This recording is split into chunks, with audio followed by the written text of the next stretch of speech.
Les amis, bonjour, bonjour, soyez les bienvenus au petit déjeuner de Devenir pour Agir. J'espère que vous avez passé une agréable semaine et je suis heureux de vous retrouver aujourd'hui en cette pleine semaine de Fashion Week avec un invité qui ne laisse pas indifférent, vous allez vous en rendre compte. En effet, mon invité aujourd'hui est une personnalité du monde de la mode.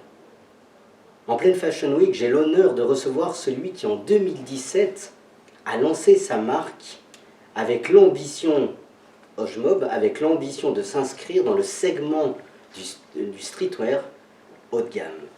Après une première collection axée sur le t-shirt, il a orienté sa direction artistique vers une approche plus élaborée et a fondé en 2021 sa propre maison de mode Wisnel Millienne.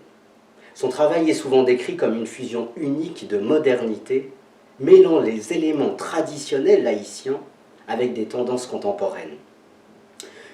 Cela lui a valu une reconnaissance internationale avec des collections présentées un peu de partout.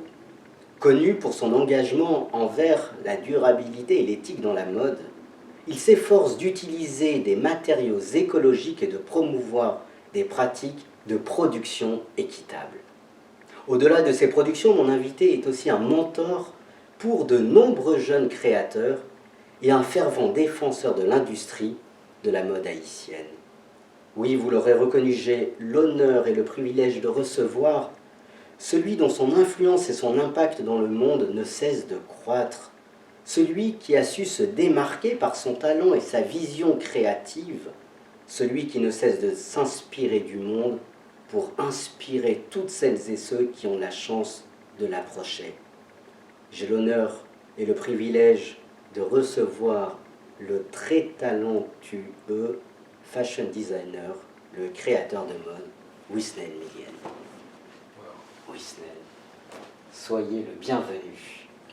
Merci à vous de me recevoir. Merci à vous de prendre ce temps. Et c'est un honneur de vous recevoir en cette pleine semaine de la mode, en cette pleine... Je suis ravi d'être là. Merci beaucoup. Alors je voudrais commencer par une citation du grand philosophe Emmanuel Levinas, qui pour se présenter souligne « Je suis un homme de la mode parce que dans la fugacité des styles de vie, je vois la quête perpétuelle de l'identité. » Et vous, Wisnel Millienne, qui êtes-vous? Qui je suis? Je suis un artiste qui s'exprime grâce à ses créations, grâce à mes constructions. Je pense à des choses et je les reproduis dans la vraie vie. Je vis, en fait. Et je pense que oui, ça définit mon travail et la manière dont je travaille, je pense, définit beaucoup ma personne et comment je réfléchis, justement. J'essaie toujours de reproduire ce que j'ai dans la tête, au plus près possible, au détail près, au centimètre près. Sinon, de toute façon, je ne serais pas satisfait, donc c'est ce que j'essaie de faire. Avant d'approfondir la réflexion, peut-être une question. Selon vous, non pas comme les autres voient, mais selon vous, quelle est votre plus belle qualité?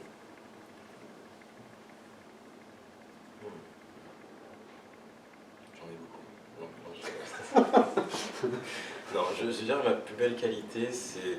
Alors, je ne sais pas si ça peut se définir en tant que qualité, mais je pense que c'est la capacité à pouvoir rassembler les bonnes personnes. Et qu'est-ce qu'une bonne personne? Quand je dis une bonne personne, c'est pour un projet donné, pour une idée donnée, pour une direction qu'on va établir, pouvoir trouver les bonnes personnes, les bons éléments qui pourront faire en sorte que ce projet-là arrive à éclore. Du coup. Donc je pense que quand je dis une bonne personne, c'est de ça que je parle. Superbe. Alors, en pleine semaine de la mode, je suis très, très heureux de voir que vous êtes vêtu avec votre propre collection, vos créations, qui au demeurant est magnifique. En tout cas, j'aime beaucoup. J'aime beaucoup. Wissem, quelle définition donnez-vous de la mode?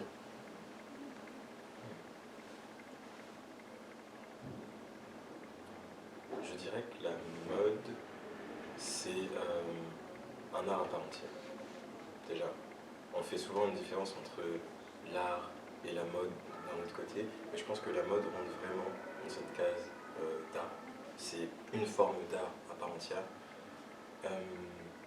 Et au-delà de ça, je pense que pour moi, en tout cas, c'est une manière d'exprimer une sensation qu'on ressent. Moi, je sais que quand je crée des vêtements, j'essaie vraiment d'exprimer un sentiment que je ressens, et avec le vêtement, on peut vraiment... Le vêtement joue avec les émotions. Pas seulement créer le vêtement, mais porter le vêtement. Joue avec une émotion. Ça me permet d'avoir une attitude, ça me permet d'avoir une aura, de dégager quelque chose. Donc, la mode, c'est tout ça. Est-ce que la mode ne serait-elle pas je dirais une carapace ou une armure? Et je dis ça parce qu'en préparant cette interview, je suis allé voir un peu la pensée de Bill Cunningham qui souligne, et je le cite, la mode c'est l'armure pour survivre à la réalité de la vie quotidienne. En quoi, selon vous, la mode serait-elle, et je dis bien serait-elle parce que je ne sais pas si c'est le cas pour vous, mais serait-elle une armure, une carapace derrière laquelle on se cacherait? Franchement, je pense que je vois ce qu'il a voulu dire en disant que c'est une carapace, parce que qu'on travaille dans la mode, qu'on est un féru de mode et qu'on adore ça, c'est d'un côté une carapace, parce qu'on se recouvre de couches et de couches, de tout un style, enfin, on se donne, on se met dans un personnage. Donc je pense que c'est dans ce sens-là qu'il dit que c'est une carapace.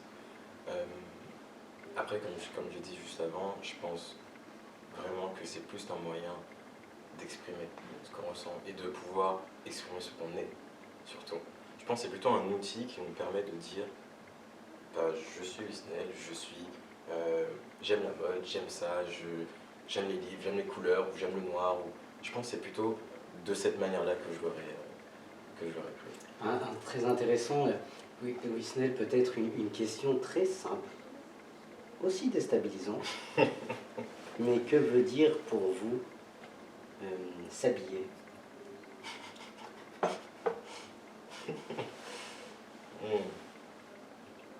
S'habiller, se vêtir. Se vêtir. Se vêtir. Qu'est-ce que ça veut dire pour moi, s'habiller? Je reconnais que c'est pas évident. C'est pas évident. C'est pas évident. Non, c'est pas évident, mais vous êtes quand même dans le monde de la mode, donc vous habillez vous créez vos propres collections, vous habillez les mannequins, vous habillez toutes les personnes que vous voulez, mais finalement, se vêtir, s'habiller, c'est... Je pense que se vêtir, s'habiller, c'est se présenter. Se présenter. Je pense que c'est une histoire de présentation, parce que trouver la bonne tenue pour l'occasion donnée, pour donner la meilleure image de soi, finalement, je dirais se présenter. D'accord, se présenter. Et aujourd'hui, vous vous présentez avec votre style. Quel est votre style? Je dirais que je suis en train de le créer. Parce qu'il y a différents styles, j'arrive pas à me mettre vraiment dans une case, même dans ma garde-robe personnelle. Je peux être très très chic et élégant, comme très désordonné et destroy dans ce que je porte. Donc je pense que je suis vraiment en train de créer le Wisnel, la garde-robe wisnelien, le vestiaire wisnelien, qui est vraiment dans les sensations, en fait. Parce que dans ce vestiaire, on pourra trouver des choses très élégantes, très pointilleuses, mais en même temps, on peut aussi trouver des choses qui sont très cool et faciles à mettre. Donc, tout le monde pourra trouver à peu près ce qu'il aime, et pourra s'exprimer, et pourra se présenter. Comme ça. Se présenter. Que répondez-vous, n'est-ce pas, à Rachel Zoe qui souligne, la styliste qui souligne, le style est une façon de dire qui vous êtes sans avoir à parler? Totalement. Parce que d'un côté c'est bien, mais d'un autre côté on rentre dans un jugement systématique des personnes juste par leur apparence. Mais quand on voit quelqu'un habillé d'une certaine manière, on le catégorise déjà dans une case de la société où on essaie de se l'auto-présenter juste par son apparence. Donc oui, le style, les vêtements qu'on met, la façon qu'on le porte et ce qu'on porte, parlent pour nous. Je suis totalement d'accord avec ce qu'elle dit. Alors, vous utilisez le mot apparence, et sans jouer sur les mots et pour faire un peu de rime, je dirais que votre style, c'est la transparence. Oui. Et vous portez c'est magnifique, je trouve, votre petit gilet complètement transparent. Wisnel, que ne donne pas à voir la transparence? Je fais exprès de poser la question, non pas ce qu'elle donne à voir, mais que ne donne-t-elle pas à voir? Que se cache-t-il derrière la transparence? De tout le travail que je fais sur la transparence, c'est une recherche. C'est une recherche du corps, je pense que c'est une recherche d'une certaine... comment je peux dire? Une certaine prise de conscience de son corps, parce qu'en fait la transparence, on voit tout. On voit tout, le corps. Mais en même temps,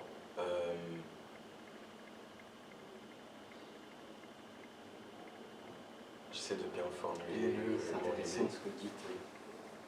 On voit tout, mais en même temps, faire en sorte que ça...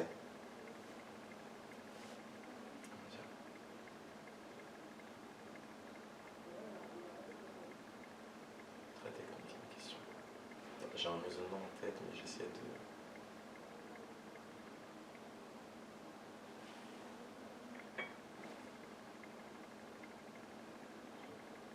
Non, franchement, je pense que tout le travail de la transparence, c'est sur une recherche. La recherche du corps, la recherche des formes et des parties. Et ta question, c'était que ne nous donne pas à voir la transparence? Parce que vous dites, elle donne tout à voir. En fait, je vais peut-être reposer ma question d'une autre manière.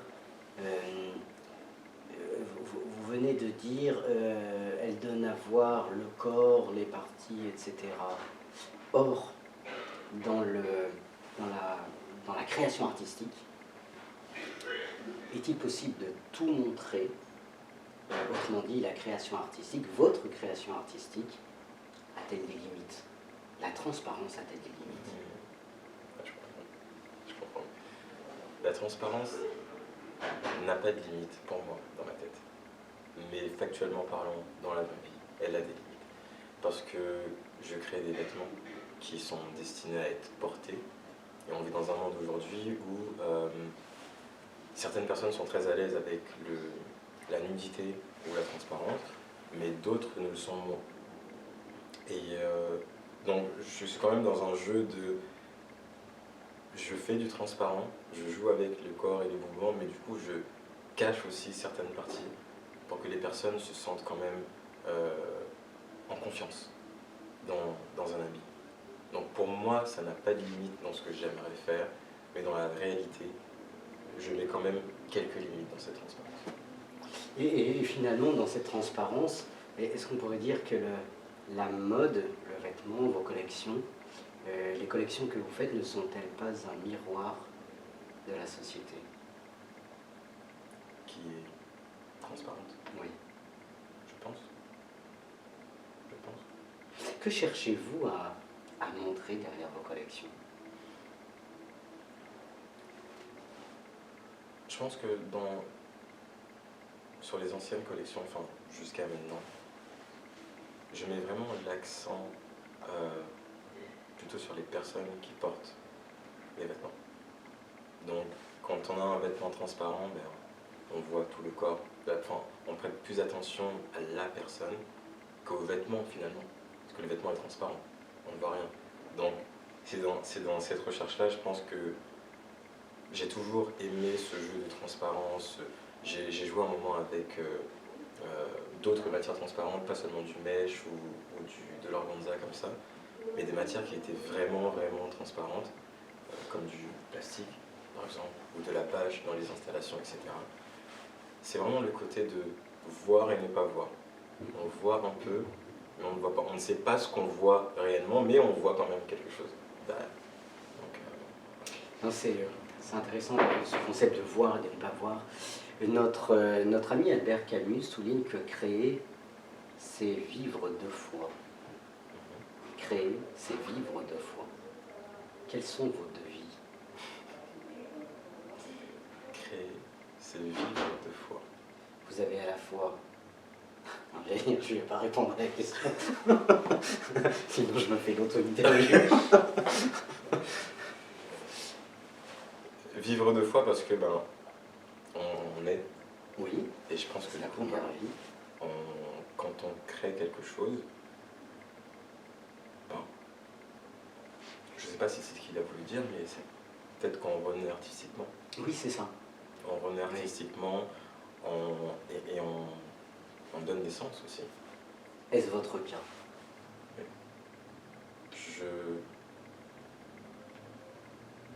Je pense que j'ai ressenti donner naissance à donner la vie à un projet, à une collection, quand je la vois porter. Oui. Quand je la vois porter.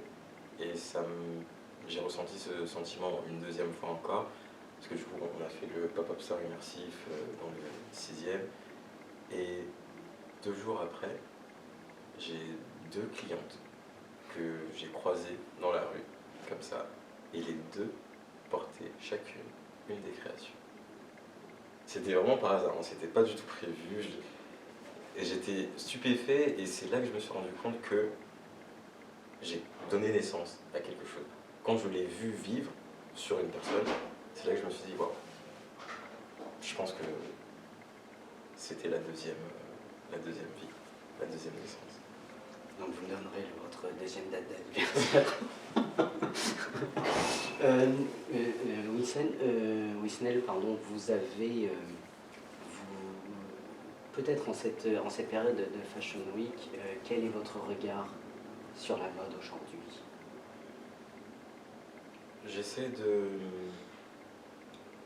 Je pense que beaucoup de maisons dans la mode, enfin pendant la Fashion Week surtout, regardent ce que font les autres.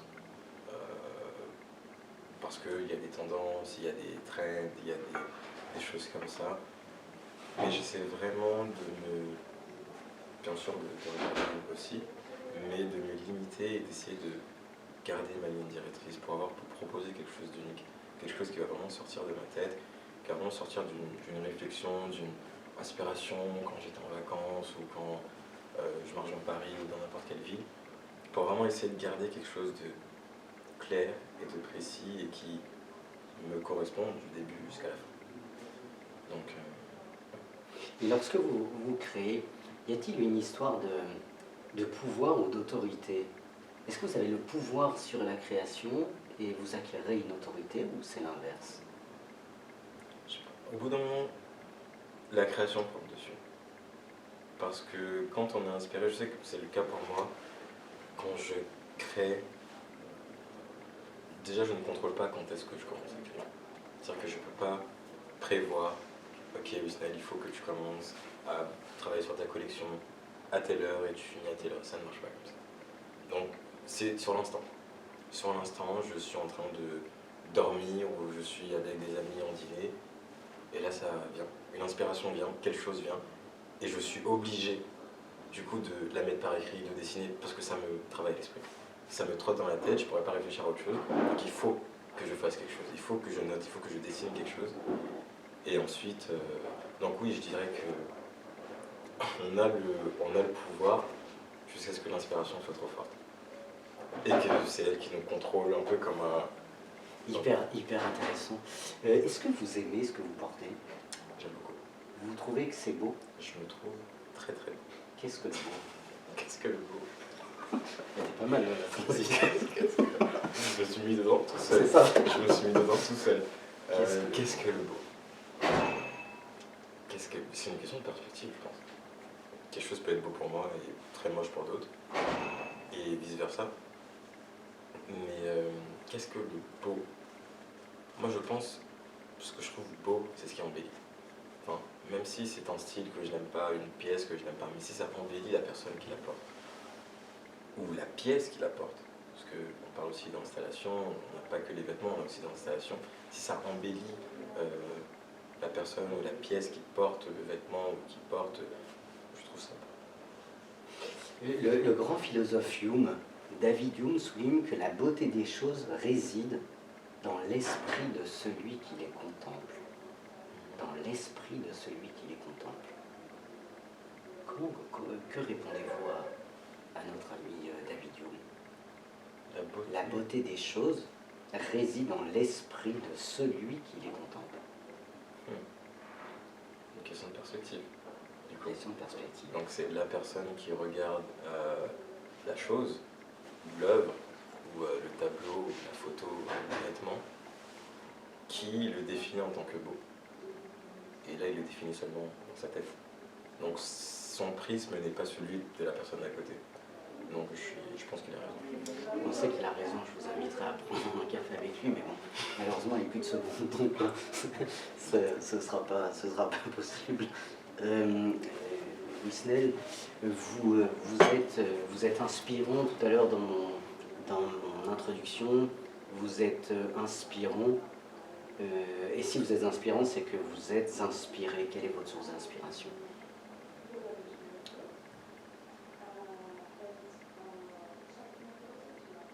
Beaucoup de choses. Je suis très inspiré par les personnes qui m'entourent.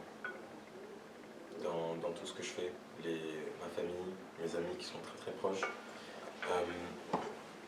Mais également, je suis inspiré par mon pays, Haïti. Donc c'est pour ça que la collection, la dernière collection que je porte d'ailleurs s'appelle La Caille, donc la maison, où il y avait tout un travail de réflexion sur des scènes et des choses que j'ai vécues dans mon enfance qui m'ont inspiré des choses, toute une histoire d'un pays qui m'a inspiré aussi des choses, toute une énergie en fait qui m'inspire. Je pense que vraiment, pour créer, en tout cas mes créations à moi, mon processus de création, il est unique dans le sens où il n'y a vraiment pas de début et pas de fin. C'est-à-dire que je ressens quelque chose, je ressens une émotion, je ressens, comme je le disais au début, un sentiment que j'aurais aimé ressentir dans un vêtement. Et de là part du coup une création et une coupe, puisque je sais qu'avec cette coupe, je vais ressentir quelque chose, ou quelque chose de fluide va me permettre de vraiment bouger, de ressentir. Donc, oui. C'est intéressant ce que vous dites, Wisnel, parce que vous me faites penser à une réflexion sur les émotions, sur les sentiments. À travers vos collections, je dirais, on sent la vérité de vos sentiments, de vos émotions, en tout cas quelque chose de vrai. Et je dirais, comment la vérité s'inscrit-elle, la véritable vérité, si je puis dire, s'inscrit-elle dans votre création et dans vos collections? Quelle est la place de la vérité? Quelle est la place du vrai? Quelle est la place de l'authenticité dans votre création? C'est surtout dans les images qu'elle prend vie. Les images, je suis très très pointilleux sur la manière dont on va parler, communiquer, montrer les vêtements. Et je fais très attention aux campagnes. Et quand on regarde les campagnes, elles sont très authentiques. On peut ressentir des choses. On peut revivre des émotions. Je pense que c'est vraiment les images et les campagnes fortes. On peut vraiment regarder et admirer l'authenticité de mon travail. On regarde, on admire en silence. Quelle est la force du silence dans vos créations? Comment l'incarnez-vous dans vos créations? La manière dont je crée n'est pas silencieuse, pas du tout silencieuse. Toujours beaucoup de musique pour me mettre dans un mood. Mais toute la réflexion qu'il y a autour, je réfléchis pas souvent à haute voix. Je pense vraiment à beaucoup de choses et j'arrive à pratiquement dessiner des choses juste dans ma tête. Et ça se fait que dans le silence. Dans un silence calme, dans un silence plat. Et je pense que ça se transparaît aussi dans les collections où j'ai énormément de fluidité dans ce que je fais. C'est des vêtements qui ne parlent pas. Il n'y a pas de frottement, il n'y a pas de... Donc c'est très fluide, c'est très... Certaines sont très vaporeuses. Donc ça reprend un peu l'idée du silence, je dirais. Je trouve très très beau ce que vous dites, Wisnel. Vos collections, vos vêtements ne parlent pas. Mais cela veut-il dire qu'ils disent tout? Elles ont juste à être là. Et elles parlent pour elles. Pas besoin d'avoir un discours. Et je pense aussi ce qui est important, c'est que quand on a des vêtements silencieux, entre guillemets, là on a inventé un terme de vêtements qui n'existait pas, mais quand on a des vêtements silencieux... Pour la prochaine collection, n'oubliez pas ça. Silence. Silence. L'environnement va permettre de faire parler les vêtements, sans qu'elles n'aient besoin de parler elles-mêmes. Donc l'environnement, je trouve, autour d'une collection, autour d'un vêtement, la présentation, les photos, tout ça vont faire que les vêtements n'ont même pas besoin de parler elles-mêmes, mais que du coup d'autres personnes parlent pas. Enfin, tout ça, d'autres éléments. D'autres éléments. Wisnel, dans vos créations, dans vos collections, quelles sont les limites éthiques que vous ne souhaitez pas dépasser? Pas de violence. Je pense que c'est quelque chose qui est très... Enfin, il y a beaucoup d'idées de campagne, de choses comme ça. Pas d'armes, pas de violence. J'ai mes parents qui regardent énormément ce que je fais, donc je me limite quand même.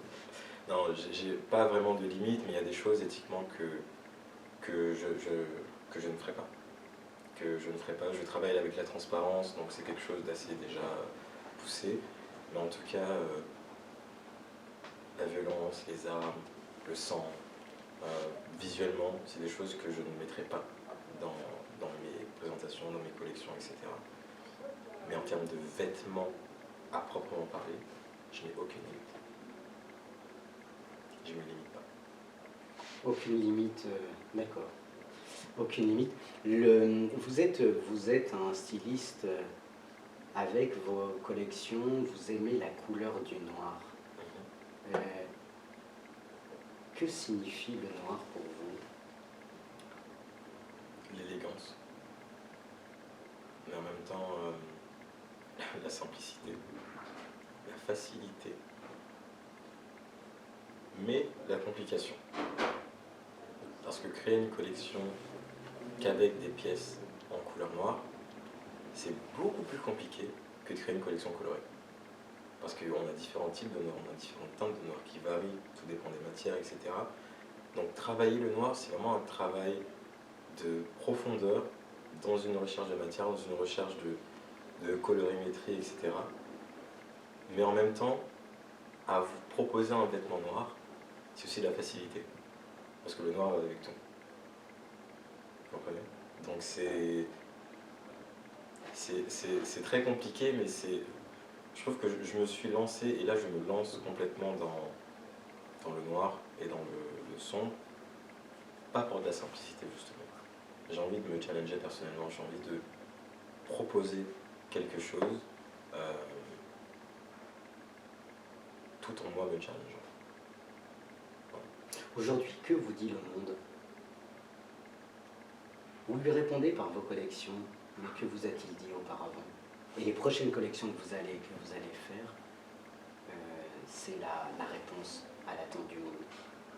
Qu'attend le monde de vous? Honnêtement, le monde me parle peut-être, mais j'entends pas trop ce qu'il dit. Je suis vraiment... Je propose des choses au monde. S'ils répondent, c'est bien. S'ils ne répondent pas, tant pis. Mais en tout cas, j'ai proposé quelque chose. Je pense vraiment dans cette réflexion-là, je suis dans la proposition. Et surtout, la petite voix que j'ai dans ma tête qui me parle et qui me dit « fais ça » ou dessine ça ou crée ça, je l'écoute tout simplement et je me base pas sur ce que les gens attendent de moi. Je leur propose quelque chose. Et la plupart du temps, ils ne savaient pas, mais c'est ce qu'ils attendent. C'est très profond ce que vous dites, c'est très, très, très beau, très profond. Peut-être une toute dernière question. Toute dernière question, parce que malheureusement l'interview va s'achever. Toute question très simple. Wisnel, êtes-vous heureux? Oui, je le suis. Je suis heureux et épanoui parce que j'arrive à faire ce que j'ai envie. Que j'arrive à faire ce que j'ai envie et voir des personnes sourire et s'émerveiller autour de mes créations et autour d'une pensée qui avait commencé ici, ça me rend hyper heureux. Donc, oui. Alors, c'était mon avant-dernière question, parce que C'était la dernière. là, vous venez de me faire penser, de par votre réponse, à une autre question. Non, vous venez d'employer le mot de voir vos collections. Voit-on vos collections ou les regarde-t-on? Quelle est la différence entre voir et regarder? Je pense que voir, c'est tout simplement balayer du regard. Regarder, c'est se concentrer dessus. Et je pense que les gens ne voient pas mes collections, ne les regardent pas. En tout cas, j'aimerais, et j'aimerais qu'ils admirent mes collections. Sachez que c'est le cas. Sachez que c'est le cas.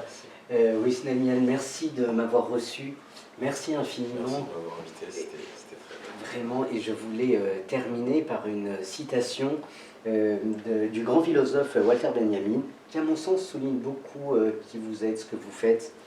Et il souligne « Je suis un homme de mode, et dans chaque tissu je découvre une histoire qui éclaire notre humanité. » Merci de nous avoir fait découvrir votre histoire. Merci d'avoir construit une partie de l'histoire par vos collections et de continuer à construire l'histoire de l'humanité. Merci à vous. Merci pour votre humanité.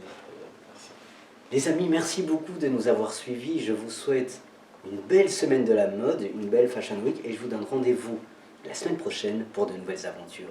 À très bientôt. Merci pour votre fidélité. Ciao, ciao.